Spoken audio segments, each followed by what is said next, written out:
오랜만에 또 에베소서를 가지고 이 시간에 같이 말씀을 나누는 것 같습니다. 여러분들이 우리가 지금 금요일에는 창세기를 하고 있고 또 이 시간에는 우리 에베소서를 하고 있습니다.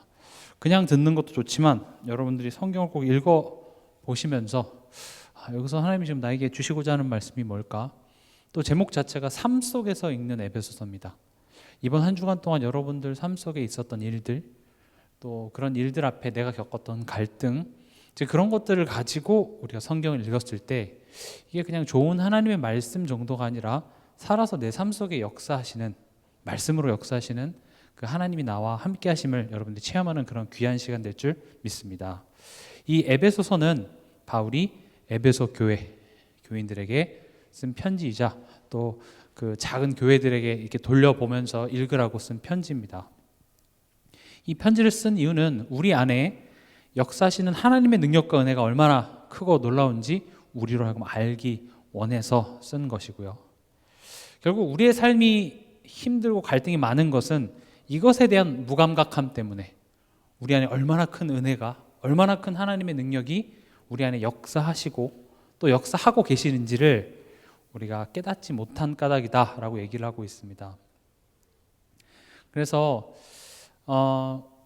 우리가 하나님을 안다라고 했을 때 그냥 어떤 추상적으로 그냥 저렇게 하늘에 계신 하나님, 또는 우리가 잘 배웠던 것처럼 천지를 창조하시고 우주와 만물을 다스리시는 하나님, 이것도 물론 하나님을 아는 것이지만 실제로 지금 내 안에 역사하고 계시는 그 하나님의 능력들을 내 삶 속에서 하나씩 우리가 겪고 체험해 나갈 때 우리는 하나님을 알아간다, 이렇게 표현을 합니다.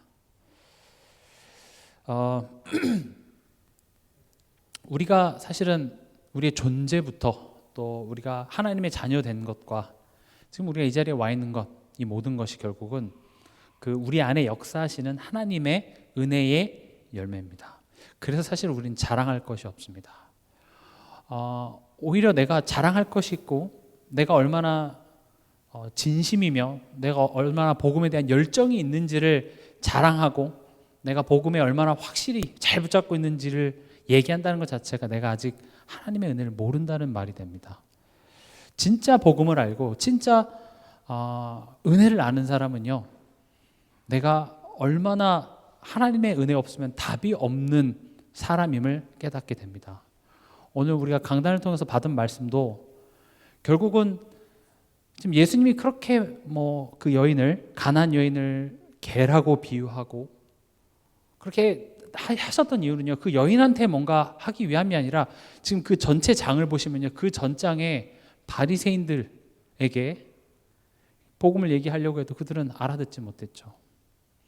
어떤 하나님의 택한 백성이라고 한 사람들은 자기가 너무 완벽하고 내가 율법도 잘 지키고 내가 하나님을 나름 사랑한다고 하는 자신의 열심 때문에 나는 은혜가 필요하다고 생각하지 못하는 그 현장에서 떠나오셔서 두로와 시돈에서, 심지어 가나안 여인이었어요. 가나안 여인은요, 가나안 사람들을 내쫓고 하나님의 백성들이 차지해야 될 이방인입니다. 심지어 그 당시 때는 택함 받지도 않은 개보다도 못한 이방인이라는 취급받는 그 여자는 나는 당신의 은혜가 필요합니다가 됐다고요. 다윗의 자손 예수요. 주 다윗의 자손, 이 말 자체가 아무한테나 붙일 수 있는 게 아니죠. 그 말이 뭡니까? 당신이 바로 그리스도란 얘기잖아요. 그렇죠? 누굴 보고 다윗의 자손이라고 얘기하겠습니까? 지금 이 여인은요, 이 딸 문제 때문에 내 인생에 나는 당신 없으면 나는 소망이 없습니다, 당신의 은혜가 필요합니다가 되는 거죠. 사실 그게 복 있는 사람입니다. 내가 너무 잘 믿어서, 내가 너무 믿음이 확신해서, 내가 열심이어서 우리는 믿음과 나의 열심을 혼동할 때가 많습니다. 그러나 결국 이 은혜가 되어지기 위해서는 내가 예수 믿기 전에 내가 얼마나 처참한 상태였는지, 예수 믿고 난 후에도 하나님이 없으면 나는 정말 답이 없는 나임을 알면 알수록 그 은혜는 더욱더 풍성해지는 것입니다. 그게 은혜 입은 자예요. 복음 안에서 우리의 믿음의 성장은 내가 어떤 실력을 쌓아나가는 것에서 시작되는 것이 아니라, 에베소서도 그렇게 시작돼요. 우리 안에 역사하신 하나님의 은혜가 얼마나 풍성한지를 설명하기 위해서 허물과 죄로 죽었던 너희로 시작이 됩니다. 지금 우리가 와 있는 자리를 설명하기 위해서 너네가 전에 어떤 자리에 있었는지부터 시작을 하죠. 그리고 거기에서부터 지금 있는 자리까지 하나님이 지금 이끌어 오셨다라는 걸 설명합니다. 우리는 매일마다 사실은 현장 속에서 나의 경험과 나의 지식과 나의 판단이 사실은 답이 되지 않는다라는 것을 우리는 마주하면서도 또 돌아서 이제 내 기준대로 돌아갈 때가 많습니다. 그래서 에베소서는 그런 우리의 삶의 모습에 하나님의 은혜와 하나님이 지금 어떻게 역사하시는지에 대해서 우리로 알기 원한다라고 얘기를 하는 것입니다. 오늘 본문의 내용이 뭐냐면 우리는 그가 만드신 바라 그리스도 예수 안에서 선한 일을 위하여 지으심을 받은 자니, 이렇게 되어 있습니다. 오늘 말씀의 제목이 나는 하나님께서 만든 작품이라는 겁니다. 많은 사람들이 하나님에 대해서 좀 오해를 하죠. 하나님은 계시지만 전적으로 좀 수동적이셔서 저 하늘에 이렇게 폼잡고 계시면서 내가 하나님께 다가가야 하고 내가 하나님께 대하여 어떤 진심과 열심을 보였을 때 하나님 기다리셨다가 거기에 대해서 내가 너가 이렇게 했어? 그럼 내가 이렇게. 너가 한 스텝 와? 그럼 내가 한 스텝 갈게. 그렇게 우리는 하나님을 오해할 때가 많습니다. 물론 그런 순간들도 있지만 사실은 하나님께서 우리에게 오셔서 우리를 구원하시고 우리를 이끄시고 우리에게 믿음 주시고 하나님이 우리보다 일하시는 순간들이 압도적으로 많죠.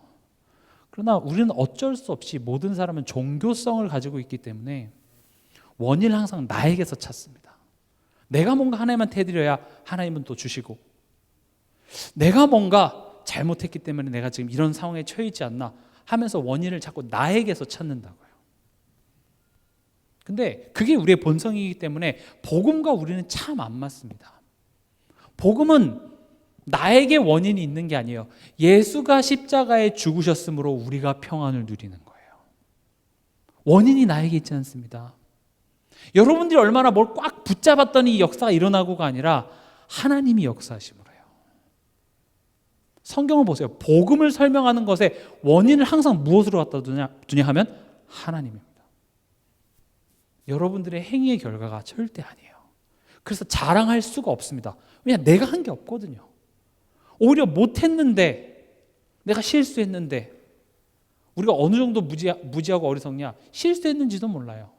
그냥 상대방의 잘못만 있지 내가 지금 하나님을 못 믿겠다고 하는 나의 모습은 보이지 않고 그냥 이 상황에 대한 불평과 원망만 있는데 사실 가만히 보면 내가 하나님 못 믿겠다라는 것이고, 그런 상황 앞에 하나님이 여러분들이 지은 그 죄 하나하나, 저는 우리가 사실 자범죄까지도 갈 필요 없다고 생각해요. 왜냐하면 우리가 맨날 짓는 죄가 하나님 못 믿겠다는 죄예요. 그게 바로 원죄거든요.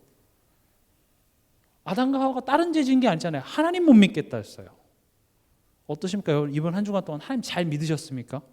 아니에요. 우리 못 믿었던 순간들이 압도적으로 많습니다. 근데 그 죄에 대하여서 내가 뭘 잘 지켰더니 뭘 했더니 응답을 주셨다? 아닙니다. 우리는 잘한 것보다 하나님께 대하여 정말 치명적인 죄를 많이 지었습니다. 그러나 거기에 대해서 우리가 떳떳할 수 있는 이유가 뭐예요?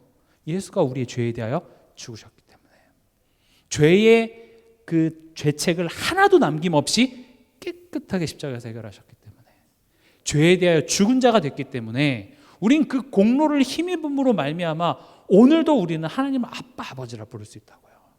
애초에 복음이라는 것이 우리에게 원인이 없습니다. 그러나 우리가 삶에 돌아가면 모든 것을 이제 내가 원인으로 삼고 싶어 한다고요. 내가 뭔가 하나님께 잘해드려서, 또는 내가 뭔가 잘못해서 벌을 받는다, 이런 종교심으로 돌아갑니다. 복음은 하나님이 원인입니다. 만드신 분도, 행동하시는 분도, 천지를 창조하신 분도, 때가 참에 아들을 보내신 분도 하나님입니다. 허물과 죄로 죽었던 우리의 마음에 그리스도의 영광의 빛을 아는 그 빛을 우리에게 비춰주신 분도 하나님이십니다. 놀라운 선포는 그 하나님께서 우리를 만드신 바라, 이렇게 얘기합니다.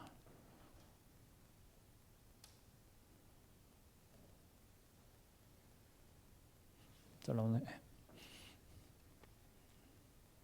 그리스도 예수 안에서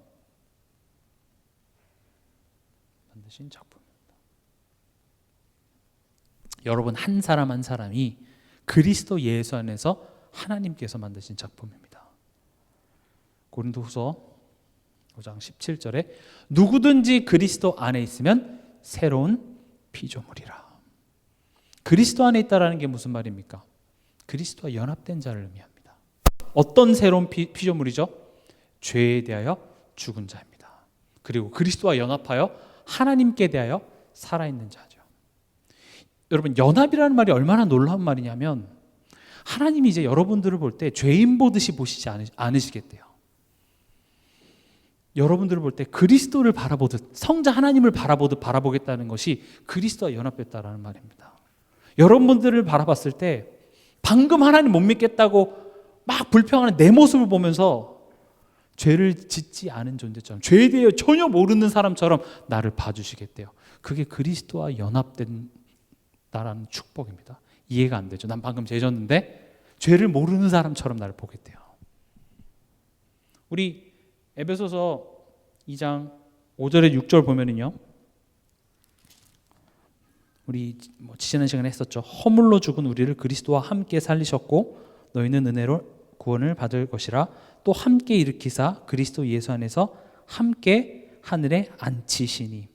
지금 우리를 살리셨고 일으키셨고 하늘에 앉혔다, 과거형으로 쓰고 있습니다. 다시 말하면 그리스도와, 우리를 심지어 그리스도와 함께 보좌에 앉은 존재라고 우리를 여겨주신다는 겁니다. 그게 그리스도와 연합된 자의 엄청난 축복이자 영광이에요. 여러분들을 볼 때 그리스도와 같이 본다고요. 그리스도로 본다는 게 아니라 우리가 그리스도와 연합된 자로서 벌써 하늘 보좌 우편에 앉아 있는 모습으로 여러분 한 사람 한 사람을 보시겠다라는 거죠. 근데 우리가 현실 앞에, 나의 연약함 앞에 내 자신을 정죄하고 난 왜 이거밖에 안 되지? 왜 저 사람은 저렇지? 상대방에 대한 정죄와 나에 대한 정죄가 결국은 예수 그리스도의 십자가가 불충분하다고 얘기하는 거예요. 그거는 완벽하게 다 이루신 건 아니지 않습니까? 라고 내 스스로가 자꾸 그 십자가를 부정하는 모습이 된다는 거죠. 그러나 성경은 얘기합니다. 누구든지 그리스도 안에 있으면 새로운 피조물이라. 이전 것은 지나갔으니 보라 새 것이 되었도다. 여기서 시작이 돼야 돼요. 이런 말을 했다고 해서 그래 그럼 이제 막 살아도 된다, 이런 생각을 해도 상관없습니다. 여기서 시작이 돼야 된다고요. 우리의 믿음의 시작은 여기서 시작이 돼야 돼요. 여기에 대한 올바른 믿음이 있으면 이 은혜에 거하려고 더 죄를 짓는 모양으로 나오지가 당연히 않고요. 또 우리의 온전한 그 구원의 완성은 결국 우리 죽을 몸 또한도 살리시는 온전한 부활이 결국 구원의 완성입니다. 내 영혼이 잘됨 같이 우리의 육신과 우리의 범사에 잘되기를 구한다고 했죠. 여러분들의 영혼은 이미 잘 된 겁니다. 이 자리에 내가 구원받은 하나님 자녀가 맞다면 여러분들의 영혼은 천국 가기에 부족함이 하나도 없습니다. 완벽합니다. 여러분들의 존재는 하나님과 함께하기 있어서 전혀 부족함이 없습니다. 왜냐? 우리가 잘나서가 아니라 그리스도께서 그 문제에 대한 모든 것들을 다 이미 십자가에서 해결하셨기 때문에 우리의 존재는 지금 당장, 오늘 당장 죽어도 하나님과 함께하기에 전혀 부족함이 없는 그런 온전한 존재가 된 것이죠. 그러나 그런 우리 존재가 어디 가운데 살아가요? 육체 가운데 살아갑니다. 죄의 몸 가운데 살아갑니다. 바울은 우리 자신, 옛사람과 죄의 몸을 분리해서 설명하고 있어요. 결국 우리의 죄의 몸은 언제 완성이 되어지는 거예요? 예수님이 다시 오셔서 부활하는 그 순간에 우리의 몸의 속량까지도 온전하게 되어지는 것이죠. 그러나 그 이미 이루었고 아직 이루어지지 않은 그 사이 기간 동안 하나님께서는 무엇으로 함께 하세요? 성령으로 함께 하사 그 여정을, 우리를 새롭게 하시고 또 이 땅에 살면서 우리의 그 죄의 몸에게 속는 그런 우리의 몸 또한도 하나님께서는 인도하시고 살려내시는 그 여정을 성령 하나님께서 인도하시죠. 그걸 보고 성화라고 합니다. 그래서 여러분들의 존재는 새로운 피조물입니다. 나의 존재는요. 내가 뭔가 어떤 걸 했더니 점점 하나님과 함께 할 만한 사람이 돼가는 게 아니라 이미 우리의 신분 자체는 천국에 들어가기에 부끄러움이 1도 없습니다. 내가 잘나서가 아니라 그리스도의 보혈의 공로를 힘입어서요.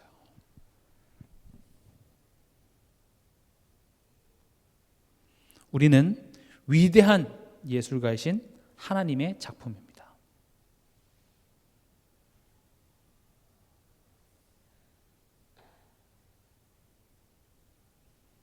여러분들 미술관 이런 데 많이 가보셨나요? 저는 박물관은 안 좋아해도 미술관은 좋아하거든요. 근데 가끔씩 이제 그 고전 미술은 참 이렇게 제가 그러니까 다 이해한다라기보다는 그래도 와 멋있다라는 게 나오는데, 현대 미술 이런 거 보면은요, 저게 뭐지? 약간 이럴 때가 많아요. 혹시 방송이 준비됐나요? 이게 제가 예술도요, 똑같은 점도 누가 그 점을 찍느냐에 따라서 그게 예술이 되고 쓰레기가 되거든요. 나오나요? 이거 여러분 뭐 같아요?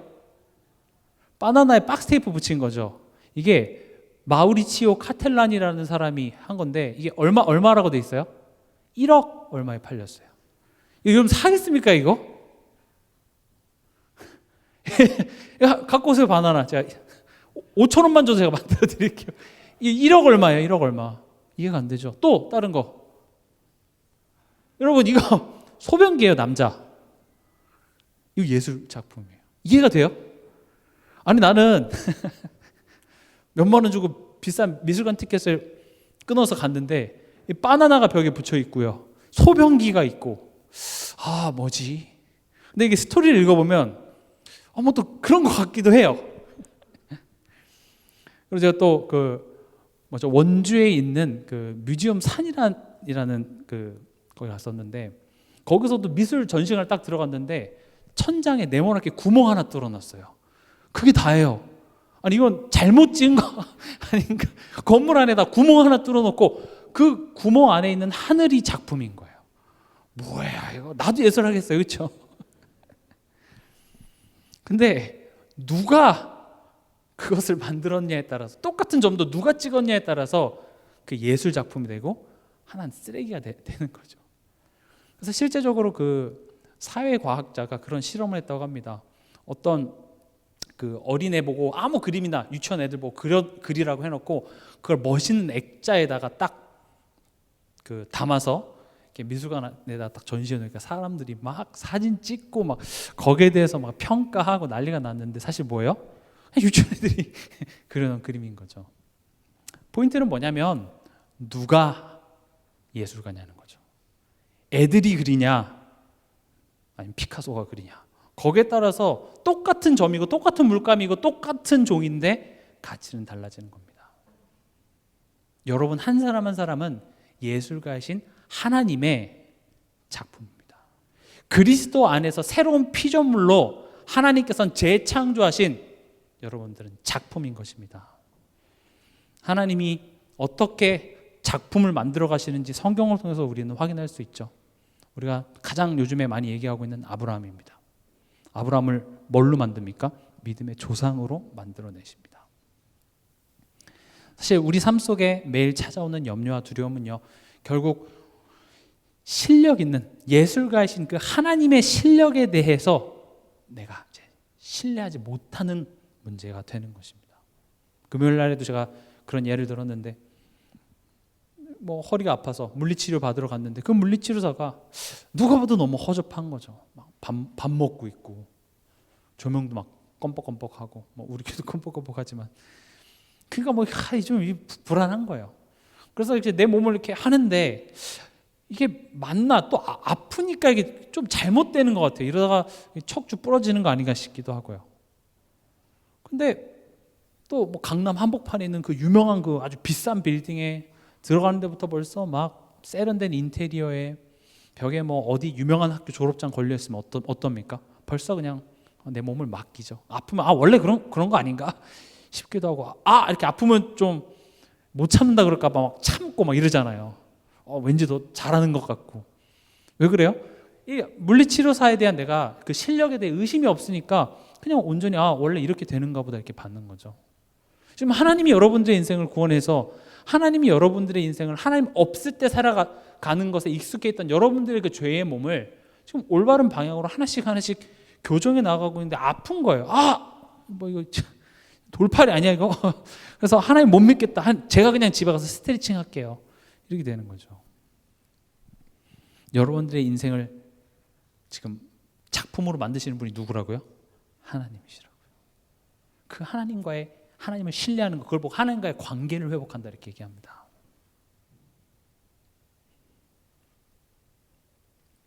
세 번째로요. 그런 우리의 정체성을 여러분들이 인식하는 것이 중요합니다. 아, 나는 하나님이 만드시는 작품이구나라는 정체성입니다. 예를 들어서 북한에서 태어나서 북한 시민으로 자라다가 탈북하려고 이제 중국 국경을 넘어간 거죠. 거기에 가서 걸려가지고 엄청나게 고문당하고 감옥에 gat혀서 어떻게 탈출해서 이제 한국으로 와서 이제 탈북민이 된 거죠. 탈북민이 됐다는 건 뭐예요? 이제 한국 국적을 얻은 거예요. 여기서 집도 주민등록증도 받고 이제 법적으로 한국의 보호함을 받는 새로운 신분이 된 거죠. 그리고 그 새로운 신분을 가지고 중국 여행을 갑니다. 느낌이 어떨까요? 그때는 내가 감옥에 갇혀서 혹시나 잡히면 내 신분이 뭐였기 때문에요? 북한 시민이었기 때문에 잡히면 어떡할까 항상 조마조마했어요. 근데 내가 이제 한국 사람이면 어때요? 중국 가서 그때 나를 잡았던 공안을 보면서 내가 두려워할 필요 있나요? 없어요. 왜요? 나는 똑같은 사람일지 몰라도 법적으로 나는 뭐예요? 한국 시민이에요. 한국 정부의 보호를 받는 내가 됐다고요. 결국 우리의 신앙생활은 내가 노력해서 그 신분을 얻어내는 차원이 아니라 내가 한국 국적이 됐다라는 것이 어떤 의미인지를 알아가는 것이죠. 그래서 옛날에 내가 두려워했던 그 문제 앞에 내가 서보는 거예요. 왜 신앙생활이 힘듭니까? 하나님이 지금 여러분들을 어떤 상황 앞에 세우시는데 하나님 아세요. 그 상황 앞에 내가 하나님 없을 때 두려워했고 힘들어했고 했던 그 반응이 반드시 나올 거라는 걸 알고 지금 그 앞에 세우시는 거예요. 왜냐? 이제 너는 옛날에 너가 아니야. 어떤 상처에서 극복했다라는 것은 그 상처를 주는 트라우마의 원인이 되는 그 앞에 섰을 때 내가 아무렇지도 않는 거예요. 그 앞에 설 수 있는 것이 내가 비로소 그 상처가 극복됐다고 얘기를 합니다. 그래서 제가 그런 예화들 들었잖아요. 제가 동네 깡패 형한테 맨날 맞고 정신적으로 엄청난 스트레스 받아서 그 형 발자국 소리만 들어도 그 형 목소리만 들어도 막 두려워 떠는 저였는데 싸움 잘하는 형이 와서 그 깡패를 그냥 반 두드려 팼어요. 그냥 제 이름만 들어도 오줌 찔끔 쌀 만큼 완전 그냥 두드려 패놓고 저한테 말하는 거죠. 걔 앞에 서보자. 걔한테 사과 받아야지. 이제 걔가 너 건들지도 못해. 근데 나는 뭐예요? 못 가겠어요. 못 가요. 절대 못 가요. 그건 치유가 안 된 거예요. 하나님이 여러분들을 알아요. 내가 적당히 살고 적당히 이 인생이 내 컨트롤로 어느 정도 이렇게 되어지는 상황 앞에서는 참고 견딜만 해요. 그리고 하나님도 좋고 예수 그리스도께 찬양도 하고 복음이 최고고 이렇게 얘기하지만 하나님은 여러분들을 어디 앞에 세우시냐면 하나님 못 믿겠다고 나오는 그 자리 앞에 딱 세운다고요. 왜냐? 그거를 뛰어넘어야 돼요. 그게 우리를 예전같이 하나님 몰랐을 때와 같이 우리를 붙잡고 쥐락펴락할 수 없는 그런 우리의 자리에 와 있기 때문에 겪어보라는 거예요. 혹 그 앞에서 넘어질지라도 내가 다시 일으켜줄 테니까 두려워하지 말고 여기 한번 담대하게 서보자. 그래서 우리의 신앙생활이라는 것이 항상 좀 편하게 은혜 가운데 좋게 기분 좋게 갔으면 좋겠는데 자꾸 하나님은 그런 순간보다 어떤 순간들이 많던가요? 못 믿겠어요. 하나님 제발 이러지 좀 마세요. 나를 불쌍히 여겨주세요. 지금 오늘 강단 메시지에도 그 가나안 여인에게 귀신 들린 딸이 있었다는 거죠. 차라리 내 문제였으면 참는다니까요. 그렇잖아요. 내가 뭐 허리 아픈 문제라든지 그런 거면 그래도 참겠어요. 근데 내 딸이 그런 거에 대해서 이거 어떻게 하겠어요. 그렇잖아요. 저는 제가 미국에 있을 때 자폐 아이들을 가르친 적이 있는데 참 제가 그 자폐 아이들 가정의 공통점이 뭐였냐면 다 엄청나게 부잣집들이었어요. 그리고 첫째 딸 또는 아들이었어요. 그리고 뭐 그 부모님들 보면 정말 막 다 잘나시고 진짜 아메리칸 드림을 이루신 그런 사람들이었는데 얼굴에 평안이 없어요. 알고 보니까 자기 첫째 아들 또는 딸이 자폐한 거죠. 그러니까 바깥에서는 엄청난 성공을 이뤄도 집에 가면 누가 기다리고 있어요? 자폐에 걸린 자기 자녀가 기다리고 있는 거죠. 그걸 누구한테 얘기하는 것도 너무 부끄러운 거예요. 얘기할 수가 없어요. 그래서 이제 저도 이렇게 한 자폐아하고 걔가 좀 좋아져서 이렇게 소개로 해서 제가 좀 많이 하게 된 거거든요. 근데 제가 되게 좀 마음이 이렇게 찡했던 게 뭐 아이들이 길게 집중 못하기 때문에 길어봤자 30분이에요. 30분 잠깐 이 아이 제가 봐주고 있는 동안 그때 소파에서 편하게 주무시더라고요. 그냥 고온이 이렇게 제가 가는지도 모르고 주무세요. 그때 자는 거예요. 얼마나 마음 아프겠어요. 지금 이런 큰 집과 이런 부가 뭔 소용이 있겠어요. 내 지금 첫째 자녀가 이런데. 그 여인 같은 경우도 지금 자기 딸이 귀신에 들린 거예요. 차라리 내가 걸렸으면 좋겠어요. 그렇잖아요. 내 딸은 좀 건강하게 살았으면 좋겠고 내가 걸렸으면 좋겠다고요. 근데 그 문제가 지금 성경 뭐라고 얘기하고 있어요? 그 문제 때문에 이 여인이 예수님을 만나게 됩니다. 축복 아닌가요? 하나님이 그 딸 고쳐주는 건 하나님한테 문제가 되잖아요. 그 딸은 낫더라.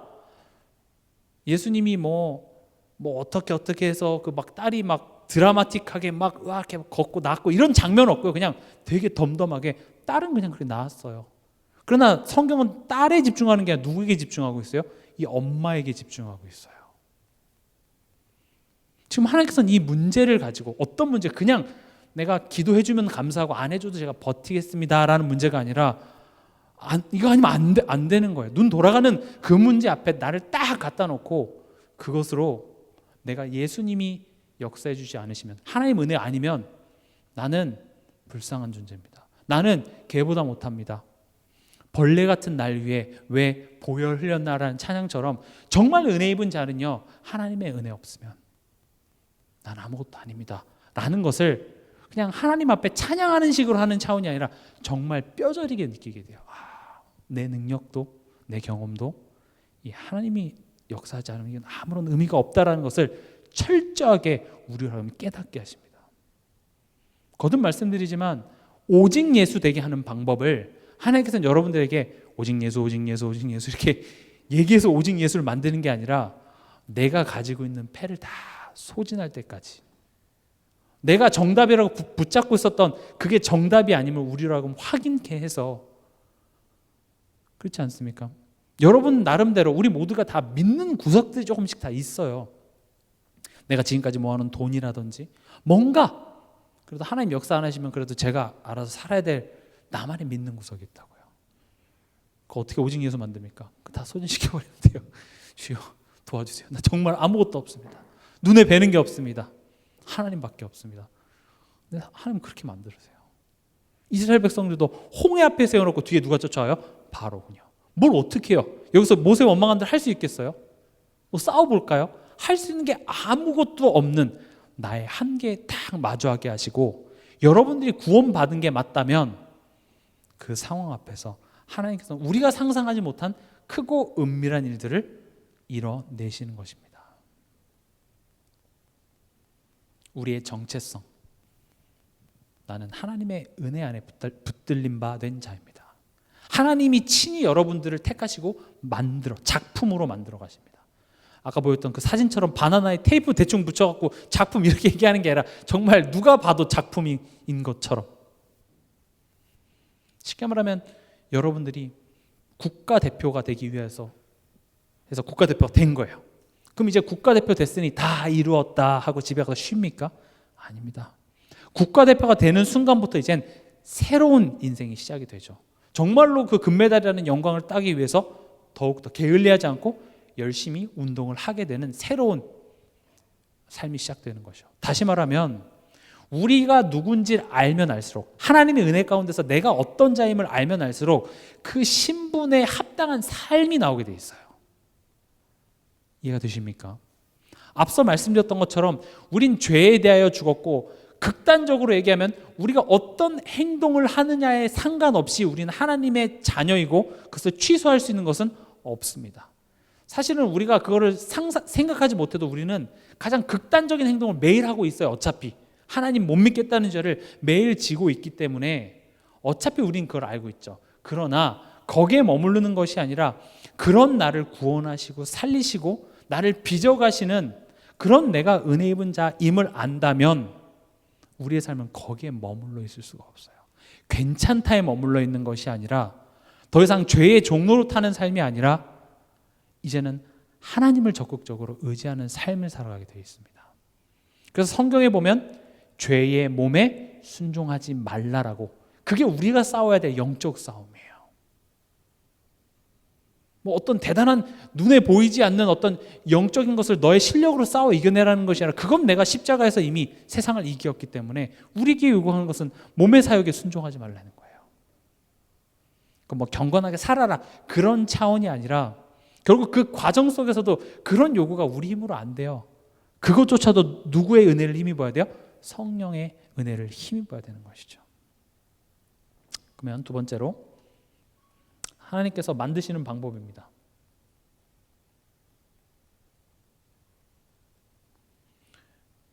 로마서 9장 21절에서 24절에 보면 하나님을 토기장이로 비유하고 우리를 진흙으로 비유했죠. 하나님은 만드시는 분이고 우리는 지음을 받고 있는 질그릇 조각입니다. 그럼 여러분들에게 질문하겠습니다. 토기장이가 작품을 만들기 위해서 가장 먼저 해야 될 일이 뭘까요? 지금 이제 이걸 빚기 위해서 가장 먼저 해야 될 게 뭐예요? 뭘 먼저 해야 될까요? 그렇죠. 진흙을 일단 손에 잡아야 돼요. 이게 굉장히 중요한 부분입니다. 뭐 이거를 뭐 이렇게 주무르고 선반에 올리고 하기 전에 뭐부터 해야 되냐면 그 진흙을 잡아야 된다고요. 토기장이가 진흙을 쥔다고요. 다시 말하면 하나님께서 여러분의 인생을 지금 붙잡는 것부터 시작되는 거예요. 내 인생을 지금 누가 붙잡고 계세요? 하나님이요. 뭐 어떻게 만들고 훌륭한 작품 내기 전에 뭐가 우선돼야 돼요? 일단 잡아야죠. 하나님이 여러분의 인생을 잡으셨습니다. 내가 어느 날 성경을 깊게 공부하다가 깨달은 것이 아니라 하나님께서 생명의 빛으로 여러분들의 마음을 조명해 줬는데 맨날 들었던 그 말씀이 내게 어느 날 부닥쳐 오는 순간, 누군가 이 복음의 말씀을 전해줬는데 그 복음의 말씀이 내게 정말 진리의 말씀으로 부딪혀오는 그 순간 하나님은 이제 본격적으로, 물론 여러분들 창세전부터 택하셨지만 이제 본격적으로 만드시는 하나님의 작업이 시작되는 것입니다. 그리고 하나님이 만드시는 방법이 뭐냐? 바로 성령의 역사하심으로 만듭니다. 고린도전서 3장 16절, 너희가 하나님의 성전인 것과 하나님의 성령이 너희 안에 거하시는 것을 알지 못하느냐. 에베소서 2장 지금 10절에서부터 마지막 절까지는 지금 그 얘기입니다. 지금 하나님이 너희를 만들어 가신다. 결국 그 만드실 작품이 21절에 그의 안에서 건물마다 서로 연결하여 주 안에서 성전이 되어가고 너희도 성령 안에서 하나님이 거하실 처소가 되기 위하여 그리스도 예수 안에서 함께 지어져 가느니라. 그래서 제가 앞서 말했던 게 11절부터 그러므로 생각하랍니다. 지금 그렇게 지어져 가기 위해서 뭔가 어떻게 열심히 노력해라는 게 아니라 그러므로 생각하라는데 뭘 생각하는 거예요? 그때의 너희는 12절이죠. 13절에 이제는 하면서 예수 그리스도 믿기 전에 너의 상태와 예수 그리스도로 말미암아 지금 너희가 어떤 상태에 있는지 그 은혜의 내용을 생각하라고 얘기합니다. 이 부분에 대해서는 뭐 다음 시간에 제가 좀 더 자세하게 얘기하겠지만 결국 우리 속에 일하시고 우리를 온전한 하나님의 거하실 처소로 만드시는 그 주체가 누구냐? 그게 성령 하나님이라고요. 그래서 우리가 의롭다 칭함받은 것은 은혜지만 이젠 내가 하나님의 자녀답게 살아가기 위해서 우리가 해야 될 것은 노력이다? 틀렸습니다. 그것 또한도 은혜입니다. 은혜 없으면 안 됩니다. 내 자신을 알고 내 의지를 안다면 더욱더 그건 불가능하다라는 걸 알아요. 그래서 서신서에는 뭘 강조하고 있죠? 성령의 열매를 강조하고 있습니다. 율법, 우린 율법에 대해서 굉장히 부정적인 생각이 많습니다. 율법은 결국 우리로 하여금 성삼위 하나님이 역사하지 않으면 안 되는 나 자신을 조명하는 것입니다. 그래서 결국 율법이 필요 없다는 것이 아니라 그 율법이 충족되어지도록, 율법의 그 하나님과 함께하는 하나님 앞에 완전한 삶을 하나님께서 만들어 가신다. 그걸 보여주는 겁니다. 만약에 율법이 없으면 아마 그걸 보고 구원파라고 하죠. 나 하나님 자녀 됐으니까 끝. 그리고 이젠 내가 내 삶에 내가 원하는 대로 살게. 왜냐? 나는 구원 받았으니까요. 근데 그렇게 되지가 않아요. 그럼 반쪽짜리 구원입니다. 진짜 구원은 우리가 하나님 앞에 완전한 자가 되는데 그거 우리가 이룰 수 있어요? 없어요. 우리면 절대 불가능해요. 그걸 언제 완성하세요? 예수님이 재림하셔서 우리가 온전한 몸으로 부활할 때 비로소 우리가 하나님 앞에 완전하게 설 수 있는 사람이 완성되어지는데 그 갈등의 기한, 우리 말세라고 부르죠. 그 과정 속에 누가 지금 그걸 도우시겠다는 거예요? 성령 하나님께서요. 그래서 율법이 하는 역할은 그 앞에 설 때마다 내가 또 이렇게 될 수밖에 없구나. 그래서 나는 더욱더 주님을 의지합니다. 예수 그리스도의 능력을 바라봅니다. 성령님을 의지합니다. 율법의 역할이 그거예요. 그래서 율법이 나쁘다 이런 차원이 아니라 율법을 지킴으로써 칭의, 의롭다함을 받지 못한다는 말이에요. 그러나 예수님이 오셔서 결국 그 율법의 요구가 이루어지도록 우리를 이끌어 주시겠다라는 거죠. 그래서 기준이 되는 것입니다. 그리스도로 이끄는 몽학선생이 되는 것이죠. 세 번째, 하나님이 만드시는 방법, 성경입니다. 우리 디모데후서 3장 같이 읽어보겠습니다. 3장 14절에서 17절입니다.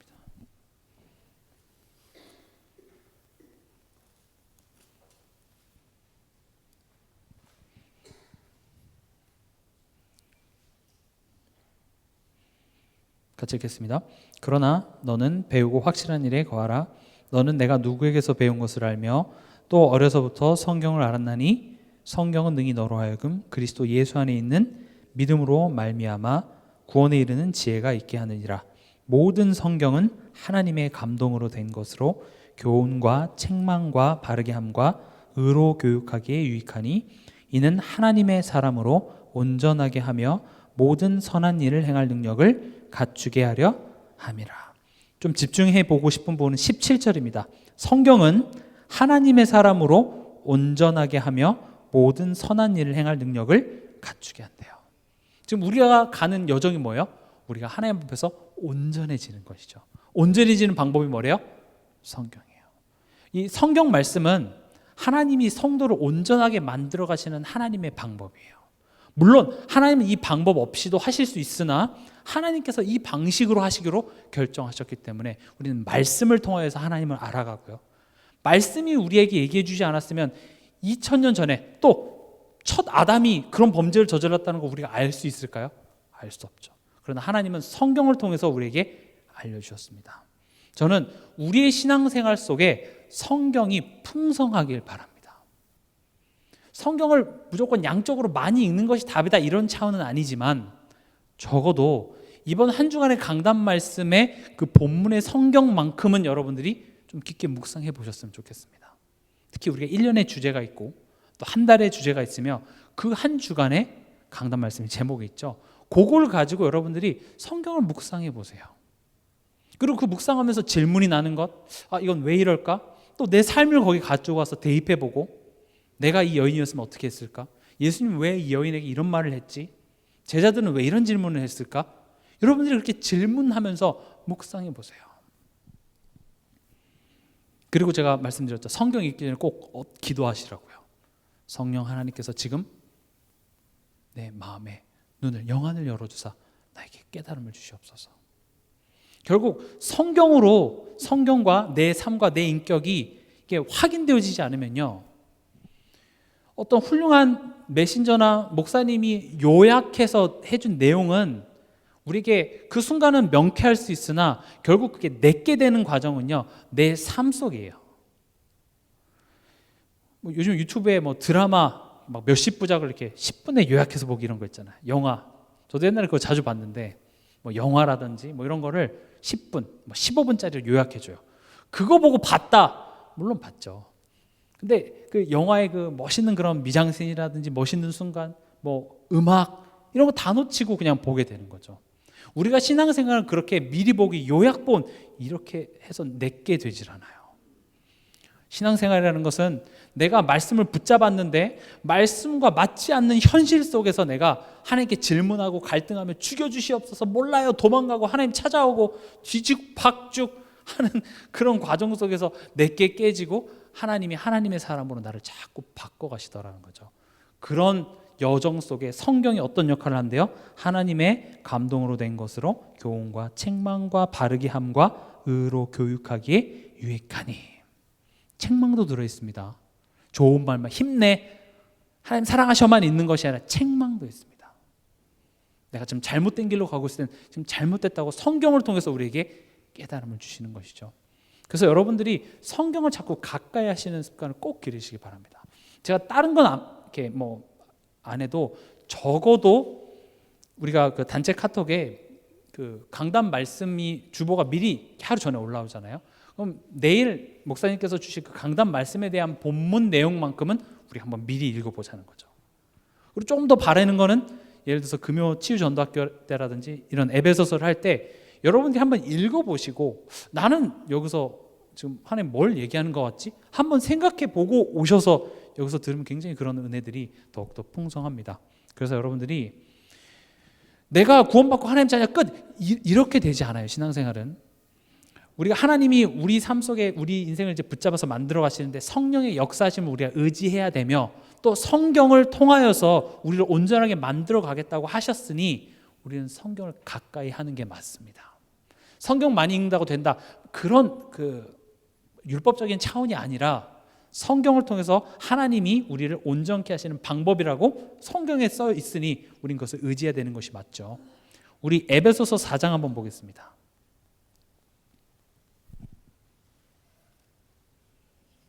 에베소 4장 11절에서 13절입니다. 같이 읽겠습니다. 그가 어떤 사람은 사도로, 어떤 사람은 선지자로, 어떤 사람은 복음 전하는 자로, 어떤 사람은 목사와 교사로 삼으셨으니 이는 성도를 온전하게 하여 봉사의 일을 하게 하며 그리스도의 몸을 세우려 하심이라. 우리가 다 하나님의 아들을 믿는 것과 아는 일에 하나가 되어 온전한 사람을 이루어 그리스도의 장성한 분량이 충만한 데까지 이르리니. 이걸 보고 교회라고 합니다. 하나님께서는 교회를 통하여서 우리를 온전히 하십니다. 시간이 많이 없기 때문에 구체적인 설명은 안 하겠지만 여기 보면 어떤 사람은 복음 전하는 자로, 어떤 사람은 목사와 교사로 삼으시고 또 어떤 사람은 사도나 선지자로 삼으셔서 결국 어떻게 한대요? 성도를 온전하게 한다고 하십니다.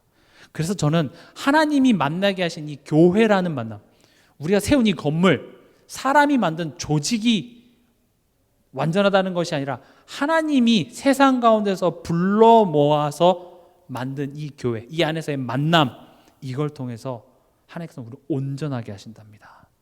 다 나한테 천사 같고 좋은 말만 해줘서 그게 온전하는 것이 아니라 때로는 나와 맞지 않는 갈등을 일으키기도 하고요. 때로는 여기서 도망가고 싶은 그런 마음이 하루에도 두세 번씩 드는 그 만남들을 통해서 하나님은 나를 온전케 하신답니다.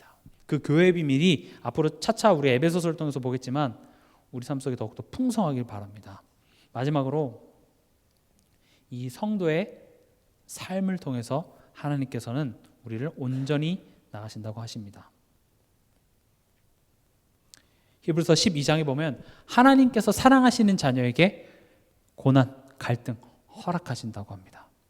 하나님은 여러분들 제가 앞서 말씀드렸던 것처럼 우리 삶 속에 내가 원하는 일을 많이 주셨으면 좋겠지만 그 원함이 어디서 만들어졌습니까? 하나님을 대신하는 내가 옛날에 만들었던 그 우상이 나의 원함이었죠. 그렇죠? 우상은 뭐예요? 내가 원하는 거, 나 이거 필요하니 하나님은 역사만 하옵소서, 그게 우리의 원함이었어요. 근데 하나님 뭐라고 말씀하십니까? 내가 너에게 있어서 가장 좋은 것을 줄게. 그럼 내게 물어보라. 이게 지금 복음이잖아요. 우리 삶 속에 하나님이 지금 내게 꼭 내가 뭘 원하는 걸 알지만 그 원하는 걸 주지 않고 우리가 뭘 고난이라 부르죠? 나의 원함과 나의 기대와 지금 상황이 맞지 않을 때 우린 그걸 문제라고 부르잖아요. 난 이렇게 기도도 했고 이렇게 되길 바랬는데 왜 상황은 이렇지? 왜 해결될 기미가 안 보이지?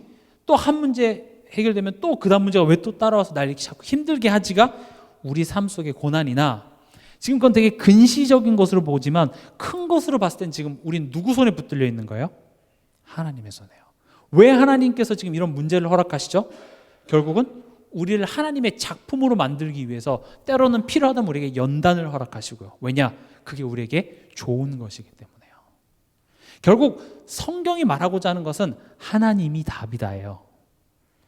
우리 기복주의 신앙이 뭐예요? 하나님이 우리에게 복을 주신다는 거죠. 저는 그게 맞다고 봐요. 근데 그 복이라는 개념이 하나님이냐 내가 원하는 것이냐에 따라서 내가 원하는 복만 보는 것을 보고 뭐라 그래요? 그게 기복주의 신앙이에요. 그러나 예수가 복이며 예수가 믿어지는 게 복이며 이 눈에 아무 증거 아니 보여도 내가 그 하나님을 자꾸 바라봐지는 그게 축복임을 내가 알아가는 겁니다. 성경 결국 그거 얘기하고 있어요. 결국 하나님이 복이야. 하나님이 행복이야. 왜 인간은 행복이 없는가? 돈을 안 주셔서. 그래서 제가 어떤 다락방에서 그런 얘기도 했습니다. 왜 인간은 행복이 없는가? 잘 안 와닿으시죠? 그럼 왜 하나님 자녀인 나에게는 행복이 없는가? 답은 하나님이 행복이라는 사실을 몰라서 그렇습니다. 하나님이 복입니다. 하나님이 나의 하나님 되어주신 게 복입니다. 예수 그리스도로 말미암아 우리가 하나님 자녀 된 것, 우리를 의롭다 봐주시는 것, 그리고 우린 영원한 천국에 갈 소망이 있는 것, 그게 복입니다. 그러나 그 여정 가운데서 여전히 우리의 체질들이 그런 것들을 온전히 믿지 못하는 그런 자리에 놓이나 하나님께서는 우리의 삶 한순간 한순간에 하나님께서는 관여하시고 역사하셔서 심지어 하나님은 한나에 임신하지 못하게 하는 그런 일도 하셨어요. 그렇죠? 분인나를 격분하게 하는 그 일에 하나님이 개입하셨더라고요. 그럼 예수님의 피값으로 산 여러분 한 사람 한 사람이 얼마나 귀한 사람인데 여러분들 지금 가정에서 일어나는 일, 여러분들이 지금 그것 때문에 마음 아파하고 심지어 말씀 듣는 이 순간에도 그 문제 때문에 말씀이 들어오지 않는 나의 상황을 하나님이 모르실까요? 아십니다. 그러나 하나님 그걸로 작품을 만들겠다는 겁니다. 결론입니다. 우리 결론으로 성경 구절 한 구절 찾아보고 마치겠습니다. 빌립보서 1장 6절입니다.